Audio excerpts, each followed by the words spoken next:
Animal Crossing New Horizons. We're doing a tips and tricks in order to help you out on your island adventures so that hopefully you are more strategic in getting more out of the game.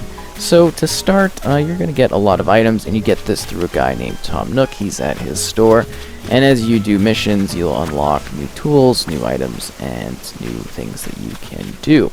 So when you have an item, as say a shovel, there are many things you can do with the shovel. So you can go up to rocks, and you can keep hitting them a few times, and you'll notice that resources come out. This is where you're going to get your iron, this is when you get your clay, and you get your stone. So seeing all the items come out. Oh, our shovel broke. Oh no. So our shovel might break, and then we'd have to make a new one, which is kind of a bit of a pain. But as you collect resources, you're going to be, easier and easier to make stuff. So you can also dig a hole with your shovel, and we see that down there, which we'll look in a sec. And then you can bury things in the ground.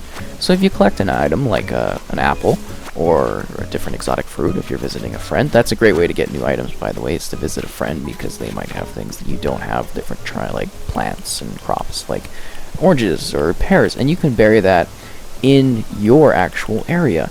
So keep in mind, like, domestic plants apparently take about 3 real-world days to grow, and then exotic ones take 6.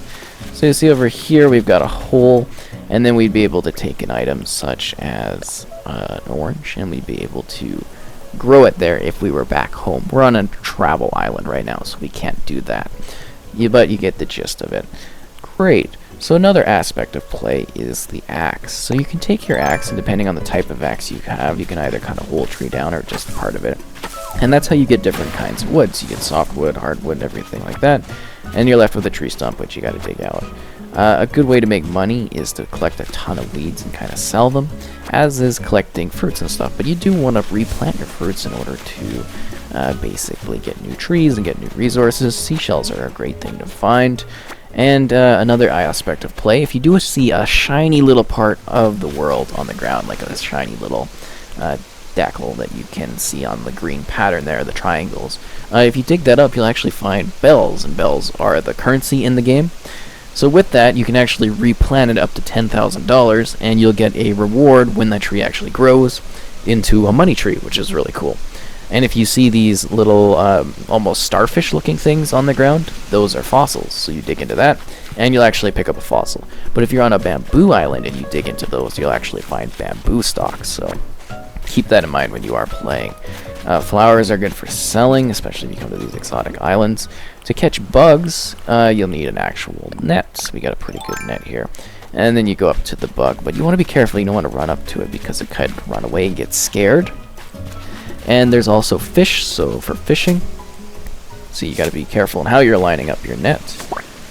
And then you catch it, and you got a bug. And you'll want to go to the museum with your bugs, and your fossils, and your fish, because of the museum you can donate them. You'll build up a museum, and you'll get this beautiful display. You can also sell the various critters that you can collect, if you so choose to do so, and that is entirely up to you.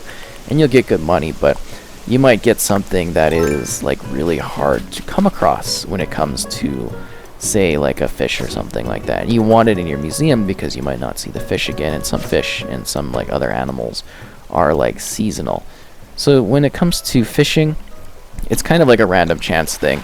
You got to throw it around or near the critter, and then the fish will basically come up to the line, and then you go into a little battle where you just rapidly tap, the button, and then you collect it. Everything's breaking today.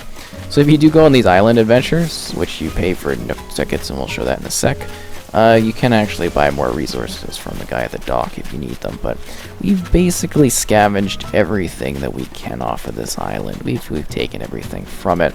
So now we're going to fly home, and we're going to continue talking about things. So there are crafting stations in the game too, and we'll show that in a sec. So the main one is at Tom Nook's, but you come to these little travel islands, and you can actually just come up to these stumps, and you can make a stump yourself too, and then you're able to interact with it, and you can craft things. So in the game there are a number of things you can craft, and then you can use your Nook Miles in order to unlock better crafting options, which are very helpful.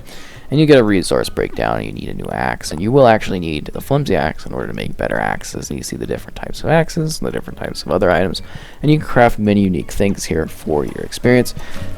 And you get those through DIY, do it yourself kind of little pamphlets, and that's how that aspect of play works. So now we're going to go back to the main island and talk about things a little more. So yeah, from the shop you're definitely going to want to get the ability so that you can use the ring tool. So it's a pretty cheap thing, and then you're going to be able to press just up on the D-pad and you'll get a quick selection menu in order to choose what item you want right on the fly. You can also just click right or left on the D-pad in order to switch what tool you have in your hand. It is very helpful. And then you can click down on the D-pad to put everything away. Very helpful little area. So this is also the area where you can go and meet your friends. You just got to talk to the dodo guy, but he's not open right away, so you might have to wait a little bit in order to interact with our dodo pal. Great. So the first thing we're going to do is we're going to go to the museum and just show off the donation aspect. So this starts as just a guy with a tent, and then as you donate to him, like bugs and fish, eventually you'll get a full museum, and you'll get to continuously donate things. Fossils you have to assess beforehand, so you'll see that option in a sec here. So if you get a fossil, you have to assess it. Other than that, we can just make a donation. He'll tell us if we have anything we can donate. He'll actually show us here, and that way we know that we're safe to basically sell everything else because we don't already have it in the museum. And he'll try to tell you facts. Just tell him you're busy because you don't want to deal with them. Nope. Let me out of here. So you can keep tapping it. It kind of makes the conversation go by a little bit faster, but not really. So now we're going to talk a little bit about the redemption for Nook Miles by going into the tent. So the tent here, oh yeah, I should also mention there are traveling salespeople that come by. You can buy things. There's like rugs. Turnips are great for money. You get tons of them. Plant them. They can go rotten though if you are skipping days, so keep that in mind. Or if you are missing days, they can go bad. So we got the Nook Miles. You see that from the phone. You do the tasks. You collect the extra Nook Miles from the plus here in these quick missions. You've gathered your Nook Miles. We got 5,000. And then we go to this machine and we can redeem them. So this is actually where you can get an inventory increase by going to redeeming the Nook Miles, which we already did. So increase our inventory. We can unlock better items. You can get new hairstyles, new clothing items, new rugs, everything like that.